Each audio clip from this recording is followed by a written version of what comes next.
ध्यानावस्थित तद्गतेन मनसा पश्यन्ति यं योगिनो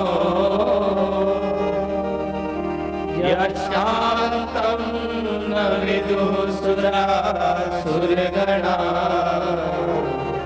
देवाय तस्मै नमः देवाय तस्मै नमः।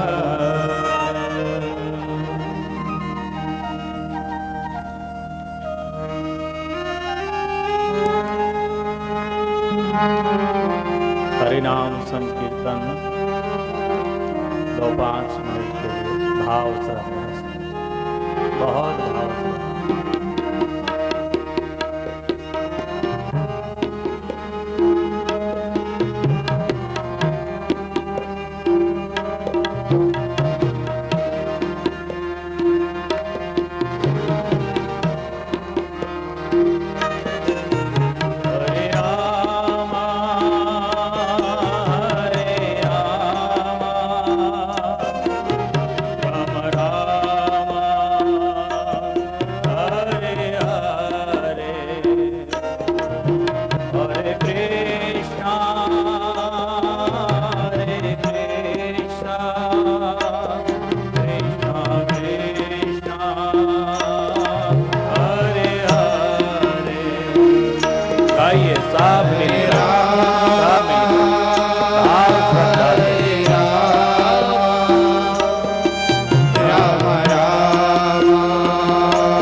यज्ञ कहा जाता है। नाम यज्ञ, यज्ञो नाम जप यज्ञोस्मि। हरे राम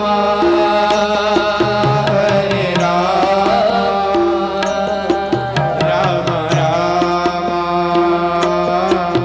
हरे हरे। आप इस क्षेत्र के लोगों को भगवान के नाम में रस क्यों नहीं आता? मुझे बड़ा आश्चर्य होता है। 3 दिन हो गए महाराज, इतना हरिनाम चलना चाहिए हजारों हजारों प्रेमियों के बीच में। इंद्र का भी सिंहासन डोलने लग जाओ, इतना हरिनाम हो। तालियां में न जाने क्यों नहीं। हरे कृष्णा हरे कृष्णा कृष्णा कृष्णा हरे हरे। हरि बोल। हरे राम राम राम हरे हरे। हमारी तो दक्षिणा ही ये है महाराज, हमारी भेंट ही हरिनाम है। क्यों नहीं गाते आप लोग? क्यों कंजूसी करते? दूसरा कुछ नहीं चाहिए आप लोगों को। हरिनाम हरिनाम हरिनाम। तुलसी पूरब के पाप से हरि चर्चा न सुहाए। जिसके मुंह से हरिनाम न निकले समझो कि बहुत बड़े पाप है। नहीं तो हरिनाम निकलना ही निकलना है, कोई उसमें संशय नहीं है। हाँ,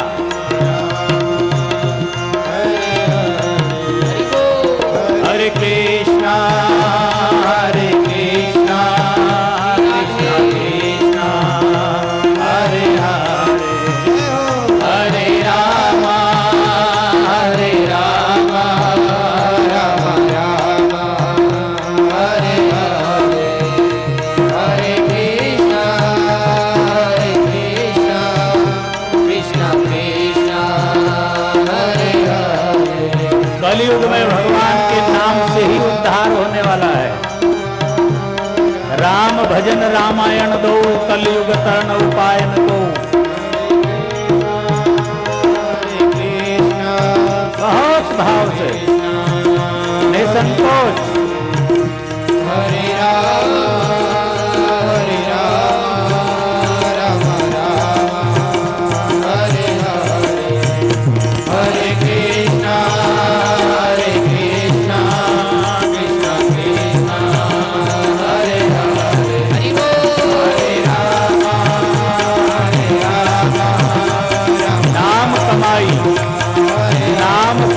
धन हरे कृष्णा लूट लो, परम धन की कमाई कर लो 5 दिन में जितना हो जाए। फिर कहाँ घंटों बैठकर आप जब ध्यान करने वाले हो। हरे हरे कृष्णा हरे हरे राम हरे राम राम राम हरे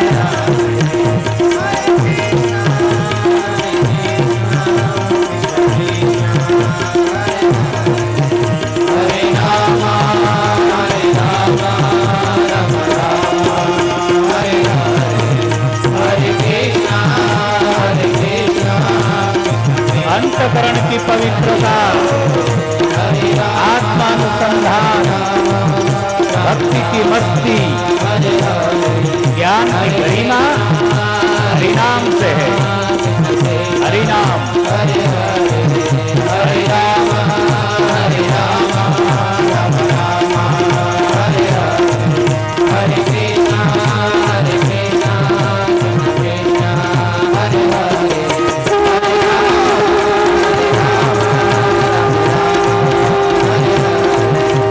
कृष्णा कृष्णा कृष्णा हरे हरे राम राम राम हरे हरे कृष्णा कृष्णा हरे हरे राम राम राम हरे हरे कृष्णा कृष्णा कृष्णा हरे हरे राम राम राम हरे हरे कृष्णा कृष्णा कृष्णा हरे हरे।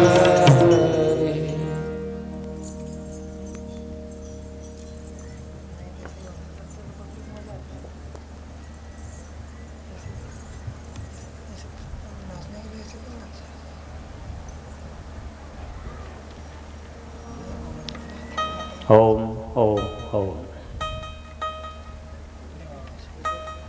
आप सभी के हृदय में विराजमान परम पुरुष दिव्यम परमात्मा को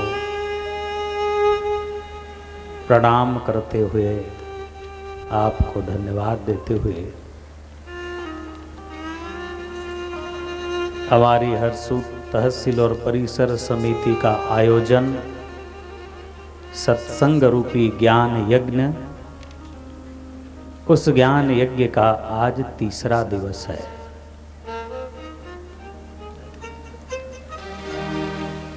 तीसरे दिन तो सारी सिस्टमेटिक शिस्त डिसिप्लिन हो ही जाना चाहिए। अध्यात्म में अनुशासन, उसे आत्म अनुशासन कहा गया है। स्वयं सेवक, स्वयं शिस्त, अपने आप को अनुशासित करना माने आत्म अनुशासन, अपने आप को अनुशासित करना। तो हो जाना था, लेकिन उतनी मात्रा में नहीं हो पा रहा है, शायद क्यों नहीं।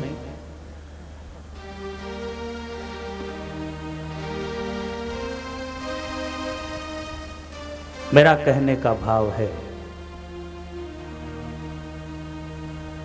कथा शुरू होने के पहले ही सबने आकर सत्संग मंडप में विराजमान हो जाना चाहिए। ये सत्संग का प्रथम अनुशासन है।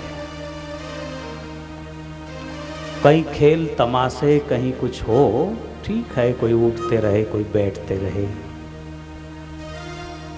लेकिन ये हो जाना चाहिए।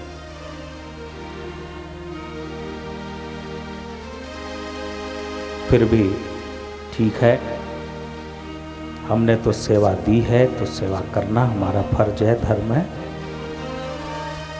और जो आत्मानुशासित है, जो प्रेमी भक्ति और ज्ञान और सत्संग के मर्म को जानते हैं, उनको हृदय से धन्यवाद, उनके गुरुजनों को प्रणाम।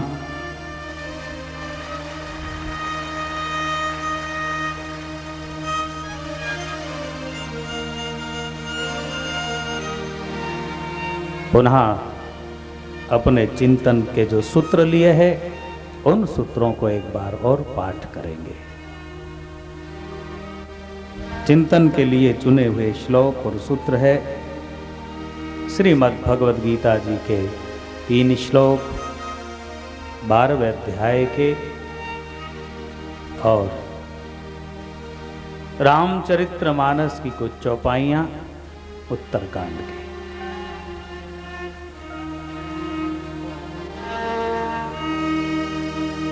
कुछ समिति के प्रेमी, कुछ भगवत प्रेमी, भक्ति के प्रेमी, उनका सुझाव है कि बापूजी प्रेम योग की चर्चा हमें अच्छी लगती है। कोशिश करूंगा। एक बार पाठ करेंगे और आने वालों को गेट पर से ही स्वयंसेवक प्रेमी समझा देवे, चुपचाप जहां जगह मिले वहां बैठ जाओ। जहां जगह मिले वहां बैठ जाना चाहिए और आगे बैठने का शौक है तो पहले आकर बैठ जाना चाहिए। दोनों काम एक साथ नहीं होंगे। हमने हमारे स्वयं सेवक जो सिक्योरिटी सेवा संघ के साधक है उनको थोड़ी सी ढील दे रखी है, नहीं तो दूसरी जगह इतनी ढील नहीं दी जाती है उनको।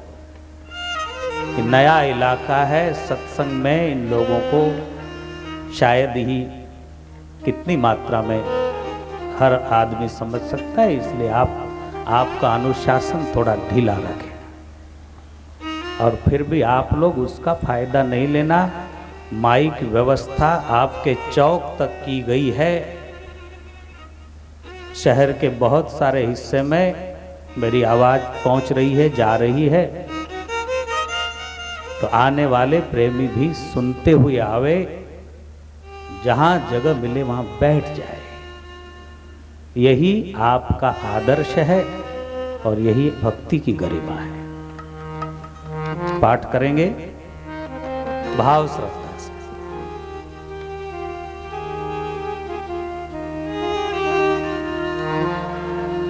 अद्वेष्टा सर्वभूतानां,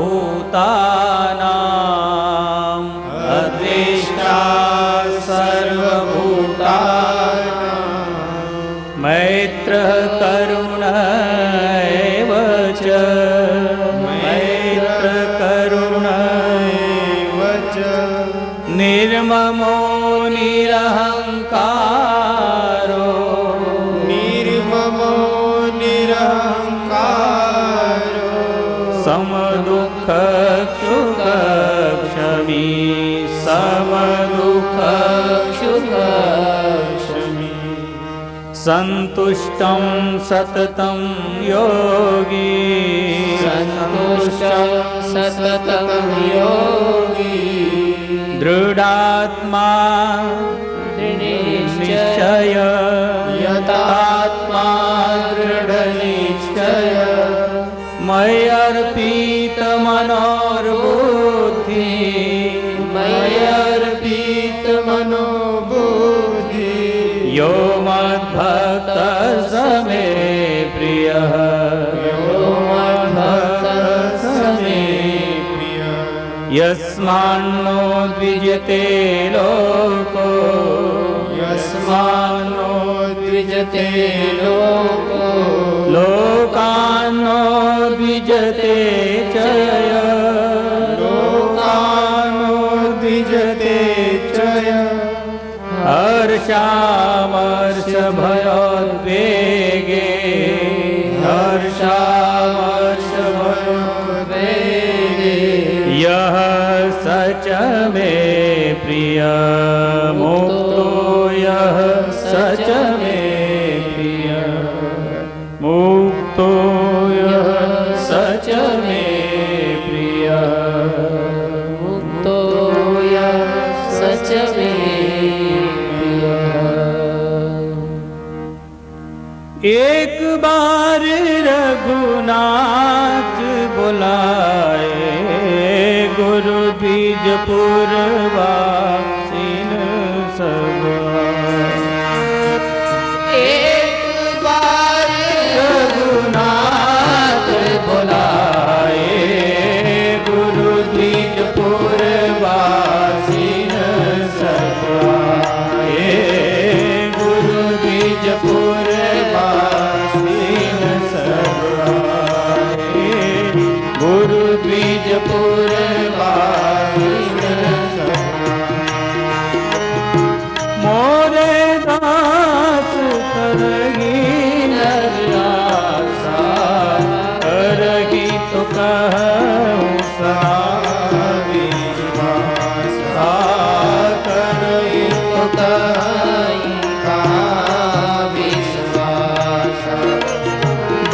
बहुत कहूँ का कथा बढ़ाई, बहुत कहूँ का कथा बढ़ाई। यही आचरण बस में भाई, यही आचरण बस में भाई। मेरन भीग आसमन त्रासा, मेरन भीग आसमन त्रासा। सुखमयता ही सदा सब आशा, सुखमयता ही सदा सब आशा। अनारंभ निकेत हमारी, अनारंभ निकेत हमारी। अनग अरोषद दक्ष विज्ञानी, अनग अरोष दक्ष विज्ञानी। प्रीति सदा सज्जन संसर्गा, प्रीति सदा सज्जन संसर्गा। सम विषय स्वर्ग अपवर्गा, सम विषय स्वर्ग अपवर्गा। भगति पक्षहट नहीं सकता भक्ति पक्षहट नहीं सकता। दुष्ट तर्क सब दूरी बहाई। दुष्ट तर्क सब दूरी बहाई। जप तप नियम योग निज धर्मा, जप तप नियम योग निज धर्मा। श्रुति संभव नाना शुभ कर्मा, श्रुति संभव नाना शुभ कर्मा। ज्ञान दयाल तीरथ जन ज्ञान दयाल तीरथ जन। जलग धर्म कहत श्रुति सहजन। जलग धर्म कहत श्रुति सहजन।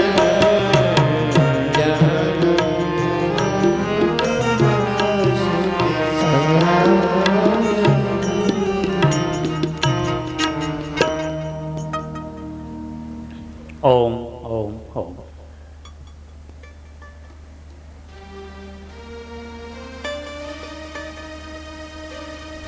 आप 3 दिन से नित्य इन सूत्रों पर को पाठ कर रहे हो।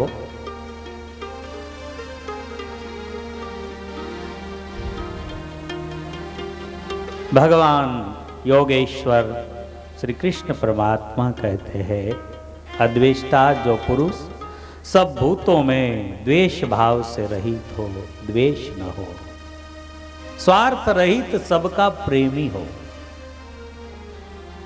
बिना स्वार्थ से तो प्रेम करना स्वाभाविक है, कोई बड़ी बात नहीं है। लेकिन स्वार्थ रहित सबका प्रेमी, हेतु रहित दयालु, कोई भी हेतु नहीं हो उसके उपरांत भी दया करे, ऐसा जीव, ऐसा भक्त, ऐसा व्यक्ति ममता से रहित,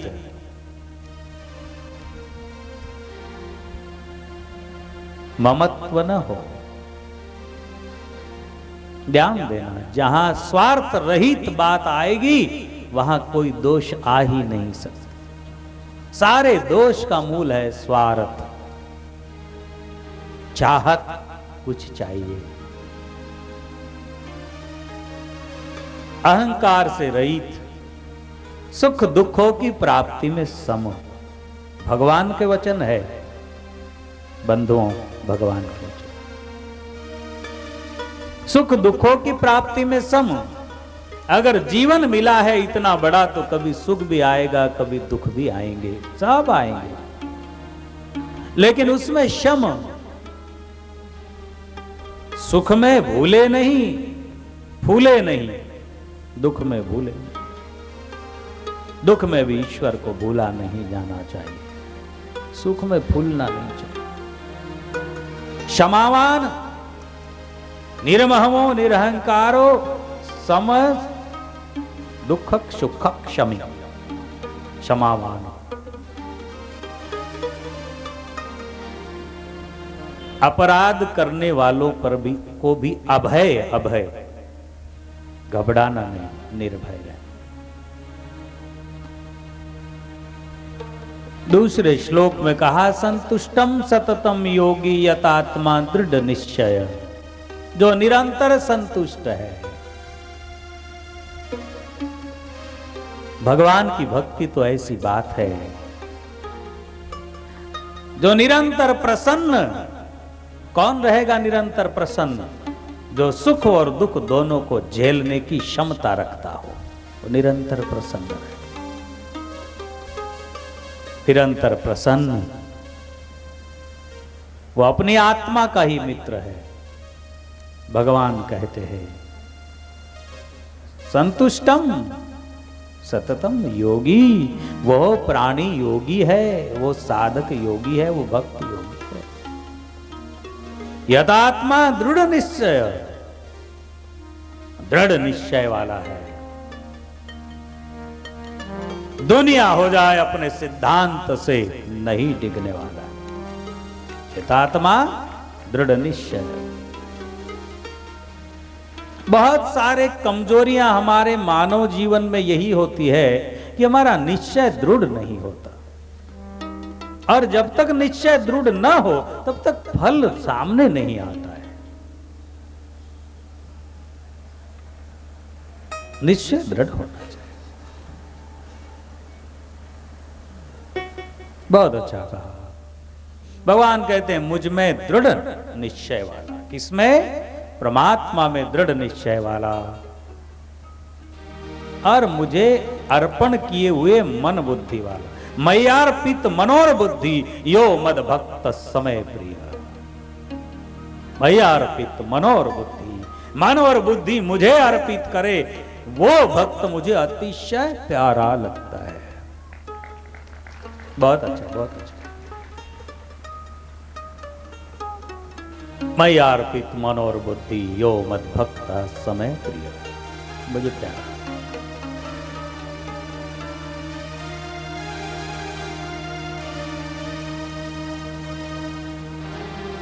बारंबार भगवान के ही चरणों में चित्त को लगावे। जो भी करे उसके पहले ईश्वर को याद करे, माने अपनी बुद्धि भगवान के चरणों में सौंपे कि प्रभु मैं ये करने जा रहा हूं, आप मुझे संभाल लेना। मय्यार्पित मन और बुद्धि। अगर हम आपको मन और बुद्धि अर्पित कर देते हैं तो क्या बात होगी? भगवान कहते वो मुझे बहुत प्यारा लगता है। भगवान को प्यारा लगे तो फिर क्या कहना है महाराज।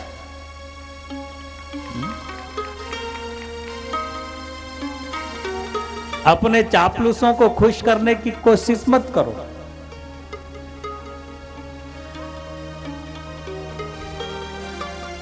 स्वार्थवश अकारण ही किसी को खुश करने की चेष्टा मत करो। अगर हित चाहते हो और कड़वा भी व्यवहार करना पड़े, लेकिन उसका हित है तो उसके साथ कड़वा व्यवहार भी करना, घबराना मत।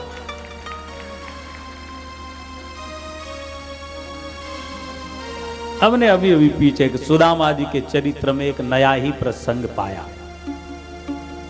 शायद किस संहिता का है पता नहीं, एक नया प्रसंग। सुदामा जी, आपको सुदामा जी की कथा तो अच्छी तरह मालूम है। जहां भी भागवत कथा होती है तो मूल सूत्र है सुदामा जी की कथा तो आएगी आएगी। परंतु एक ऐसा सूत्र उसमें पाया गया, एक सिद्धांत पाया गया कि श्री सुदामा जी की नगरी में जब सुदामा जी दृढ़ अपने निश्चय पर दृढ़ है, मैं चाहे भूखा मर जाऊं लेकिन मैं भीख नहीं मांगूंगा, मैं मेरे प्रभु से नहीं मांगूंगा। क्यों कि वो समर्थ है, सब कुछ जानते हैं, जानत है प्रभु बिन ही जनाए, बिना जनाने के ही जानते हैं। ऐसा दृढ़ निश्चय सुदामा जी का संकल्प है। अयाचक व्रत लिया है सुदामा ने। कौन सा व्रत लिया है? अयाचक व्रत। याचना नहीं करूंगा, हाथ नहीं फैलाऊंगा, याचना नहीं करूंगा। तुझे जैसा भावे वैसे, जो तुझ भावे साईं भली का। गुरु नानक देव जी महाराज कहते जो तुझ भावे। सुदामा जी कहते कि जो आपकी मर्जी। इस बीच एक घटना हुई, बिल्कुल नवीन लगेगी आपको भी शायद। वहां के राजा थे उस नगरी के, और वह राजा बहुत ही चरित्रहीन आदमी था। कोई ऐसे व्यसन दुर्व्यसन नहीं थे जो वो राजा के जीवन में नहीं थे। ऐसा चरित्रहीन और बड़ा दुरात्मा था।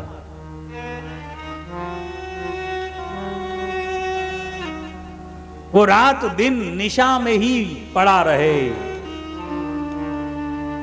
और बस रंग रास उसी में फंसा रहेगा। कंचन कामिनी का दास था, गुलाम था। सुदामा जी के मित्र थे एक ब्राह्मण।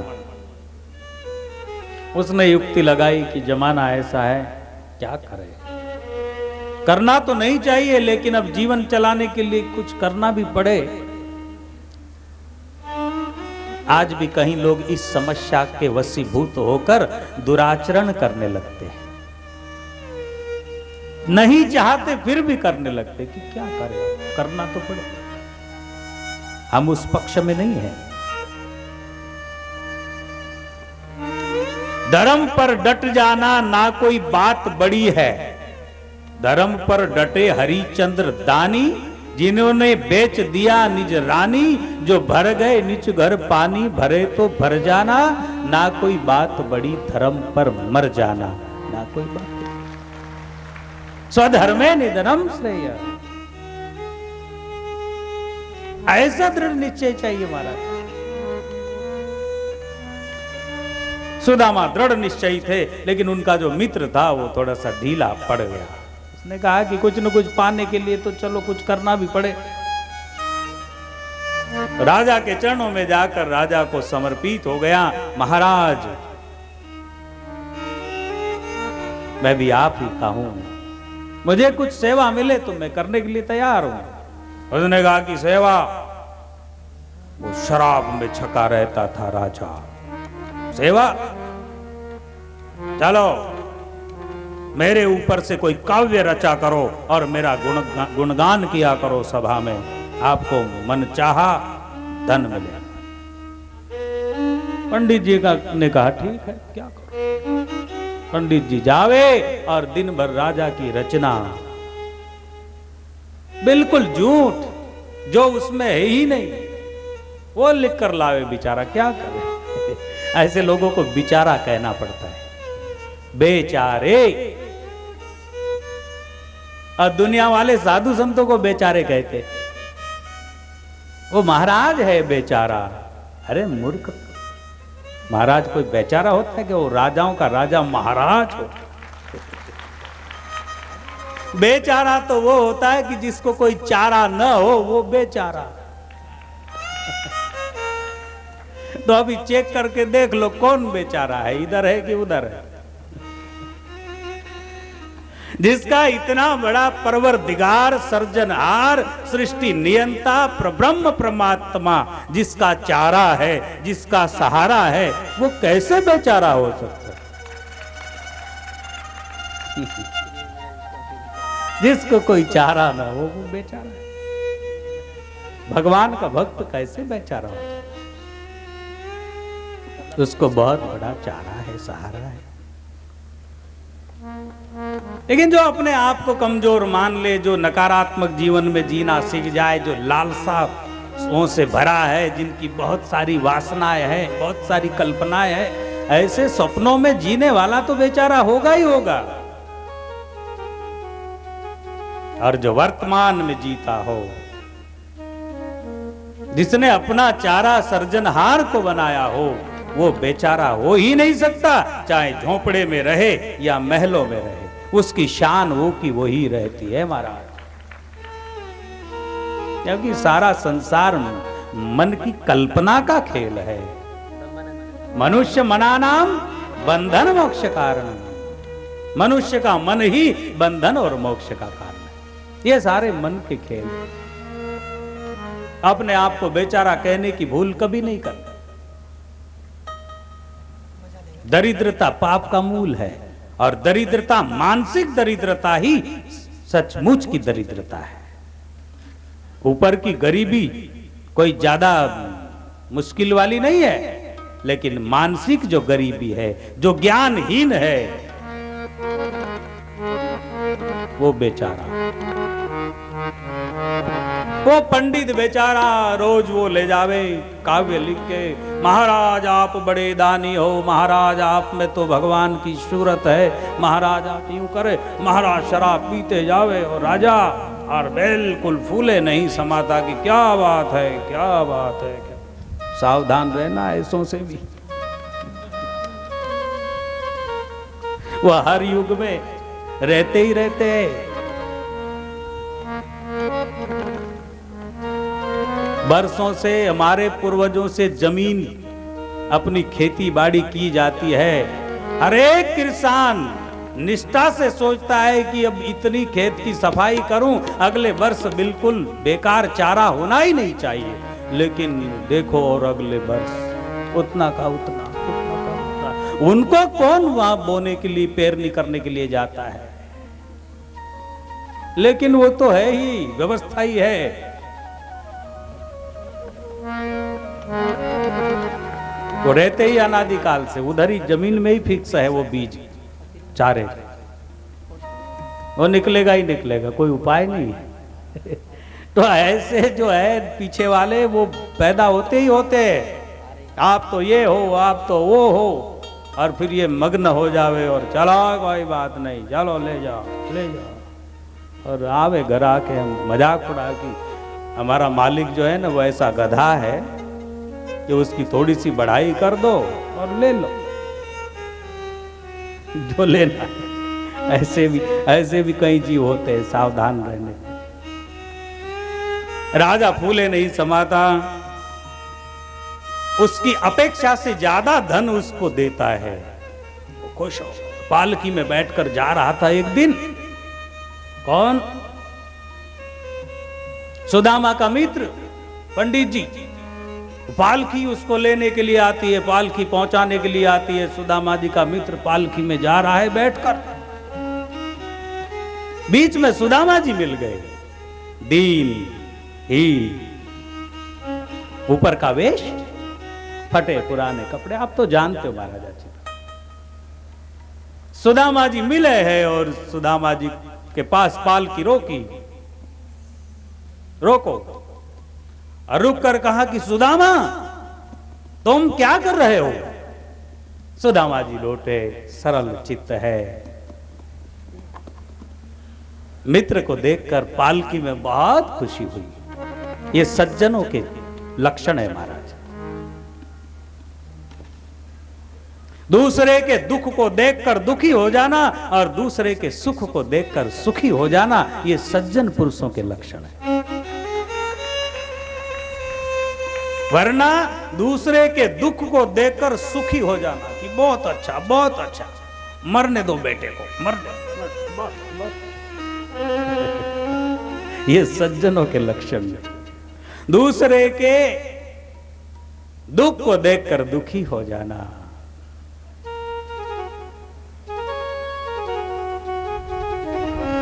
रामायण में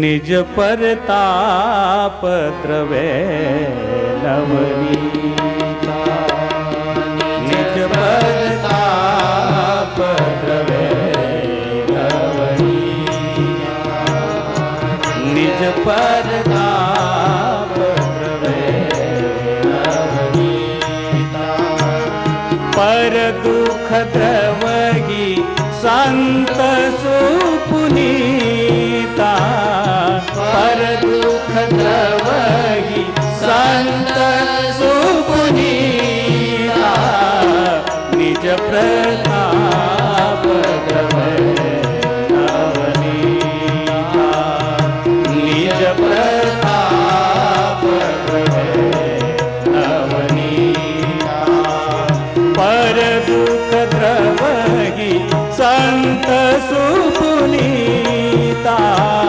पर दुख द्रवही संत सुपुनीता, निज प्रताप द्रवे नवनीता, निज प्रताप द्रवे नवनीता। आहा, सज्जनों के लक्षण है महाराज। रामचरितमानस में कितना स्पष्ट सुंदर आया है।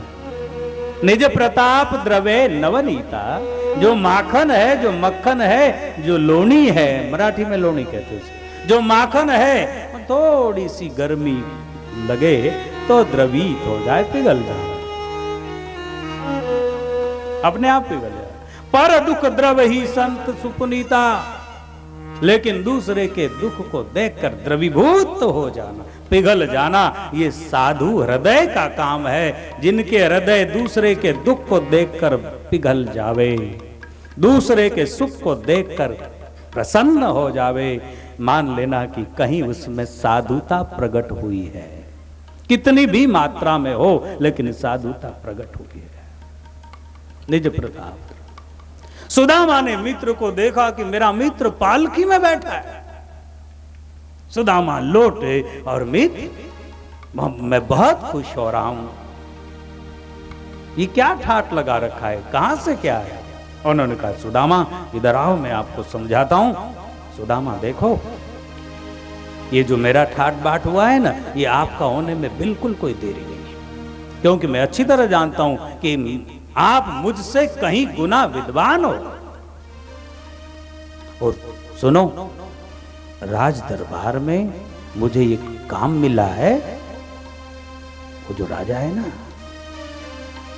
उसके कैसे भी वो बनाना और उसकी सभा में उसके सामने जाकर गुणगान करना। वो मूर्ख है, शराब में पड़ा रहता है, तो उसके सामने ऐसी बड़ी बड़ी बातें करते हैं तो बड़ा खुश होता है, और फिर जो जी में आए वो दे डालता है। उसके कारण मेरा ये सारा ठाट हो गया है। मैं आपको ले जाऊंगा और आप ऐसी एक कविता बनावे, उसके ऊपर से राजा के ऊपर उसके सामने पेश करना है बस। सुदामा घबरा गया कि नहीं नहीं, मैं ऐसा नहीं कर सकता। मैं तो एक ही राजा का गुण गाता हूं, जो राजा गुणवान है, जो राजा सर्वे सर्वा है, जो राजा सब कुछ है। मित्र, मैं उसका गुण नहीं गा सकता। जिसकी कोई महिमा ही ना हो, उसकी कैसी महिमा बखाने? जो गुण ही न हो, उसके कौन से गुणों का गान करे? बोल ठीक है, मैं लौट कर आता हूं, फिर समझाऊंगा। तो पगला है, मेरी बात समझ नहीं।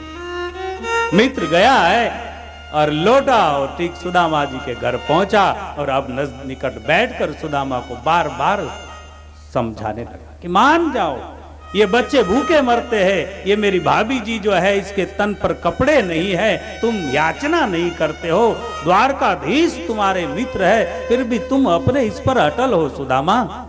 तो ये छोटा सा काम तो शुरू करो, आपकी गरीबी मिट जाएगी। सुदामा ने कहा धिक्कार है उस गरीबी को जो अपने स्वधर्म को छोड़कर परधर्म के कारण। ऐसी अमीरी को धिक्कार है, मैं ठीक हूं जहां हूं। सुदामा लेकिन महाराज मित्र तो मित्र ठहरा, उसके बेचारे को सुदामा जी के प्रति बड़ी दया आती थी। एक दिन उनकी धर्मपत्नी को समझाया सुदामा जी के कि भाभी जी समझाओ, ये कैसा पगला आदमी है, कोई ज्यादा काम नहीं है, जाकर एक दो ये पेश कर देना है उसकी सेवा में और बहुत कुछ मिलता है। पत्नी भी उसमें सहमत नहीं है, इसलिए कहा है धर्म अर्थ काम मोक्ष। धन कमावे लेकिन धर्म की मर्यादा में, काम भोगे लेकिन मोक्ष की मर्यादा में। वरना धन कभी भी शांति नहीं दे सकता, कुछ दिन भले ही लगे। मित्र नहीं माना है, सुदामा जी को जबरदस्ती किया और सुदामा जी को पकड़कर ले गया दरबार में। सुदामा जी चले गए, जो गोविंद की इच्छा है, जो कृष्ण की इच्छा है। गए हैं, सामने खड़ा किया है, अपना एक काव्य सुना दिया। राजा ने बहुत सारा धन पंडित को दे दिया है। अब पंडित ने कहा, मित्र ने कहा ये कौन है? बोले हुजूर मेरा मित्र है। आपका मित्र क्यों आया है? बोले आया नहीं, उसे लाया गया है। यह मुझसे कहीं गुना विद्वान है महाराज, और मुझे भरोसा है आप इनकी विद्वता का थोड़ा सा ये समझे तो आप धन्य धन्य हो जाओगे महाराज। सुदामा जैसा महान व्यक्ति ये कहीं जाता नहीं है, मैंने लाया जबरदस्ती। सुदामा जी घबराते कि ये क्या कर रहे हो। धीरे से कहते हैं, हाँ अच्छा गाओ, सुनाओ क्या हमारे ऊपर क्या रचना रची है, बताओ सुनाओ। सुदामा घबराता कि नहीं नहीं नहीं, नहीं। मित्र कहता अरे गाना, अरे अरे अरे मार डालेगा दोनों को, खत्म कर, अरे कह दे कुछ ना कुछ। सुदामा कहता नहीं, सुदामा कहता नहीं है, क्या कहे सुदामा। अंत में राजा ने विवश किया कि मुझे प्रतीक्षा करने की आदत नहीं है, सुनाओ जो सुनाना है। सुदामा ने सुनाना शुरू कर दिया महाराज। और सुदामा ने जो काव्य सुनाया उसमें ऐसा सुनाया कि उसने कभी सोचा नहीं। क्या करता है अभिमान, अरे भजले हरि हरि। क्या करता है अभिमान, भजले हरि हरि। अरे मूर्ख ये तेरी शान, भजले हरि हरि। सब झूठी है तेरी शान, भजले हरि हरि। ये सुदामा का करता है अभिमान, भजले हरि हरि। अरे मूर्ख झूठी शान, भजले हरि हरि। अरे प्रभु को पहचान, भजले हरि हरि हरि। प्रभु को पहचान, भजले हरि हरि। नाना प्रकार से सुदामा ने वो शब्द कहे महाराज, ए मूर्ख, किसने तुझे भरमा दिया कि तू बहुत महान है, तू भगवान के तुल्य है, तेरी दृष्टि जिस पर पड़ जावे वो निहाल हो जाता है। मूर्ख, ये सुन सुनकर तू स्वीकार करता है, ये शान तो उस परमात्मा की है, उस ईश्वर की है मालिक, तेरी शान है। नाना प्रकार जब सुदामा ऐसा सुनाने लगा तो राजा आग बबूला हो गया, क्योंकि आदमी जितना घमंडी और अहंकारी होता है उतना उसको अपना अपमान सहन नहीं, और बड़े किसी का अपमान नहीं करते, वो तो कल्याण ही चाहते महाराज, कल्याण। सर्वे भवन्तु सुखिनः। सुदामा ने सुनाया और वो गुस्से में आया, उसने कहा कि इसे पकड़ कर ले जाओ, और छत के ऊपर से नीचे गिरा। जब सुदामा को पकड़कर खींचने लगे पहरेदार, तो मित्र ने क्षमा याचना की कि महाराज ये मेरी गलती है, सजा मुझे मिलनी चाहिए। तो आ ही नहीं रहा था, मैंने जबरदस्ती लाया। और न जाने उसको अभी क्या दिमाग में फर्क हो गया है पता नहीं तो बहुत अच्छा आदमी है महाराज सुदामा। ये आपके सामने ही उसके दिमाग में कुछ गड़बड़ी हो गई। ये खुद नहीं बोल रहा है, इसका दिमाग कुछ तब भी आपका वो देखकर जो है डिस्टर्ब हो गया। नहीं तो आदमी बहुत अच्छा है, माफ कर दीजिए, माफ कर दीजिए। और महाराज सुना आपने गांव में आपके प्रति कैसी चर्चा होती है? वो मित्र कहता है किसको? राजा को। तो राजा ने कहा कि कैसी चर्चा होती है हमारे बारे में? आपके बारे में ऐसी चर्चा होती है कि हमारे जो राजा है ना वो भगवान से कहीं गुना दयालु है।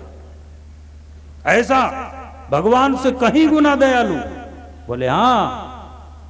और क्या चर्चा होती है महाराज? बोले क्या चर्चा होती है?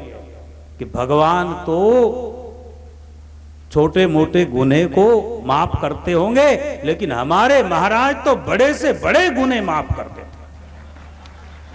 इतने महान है हमारे महाराज।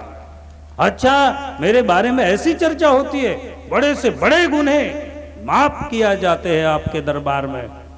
अच्छा ठीक है, इसका मतलब ये कि सुदामा का कोई ज्यादा गुनाह नहीं है, छोड़ दिया जाए उसको। नया नया हमने कहां से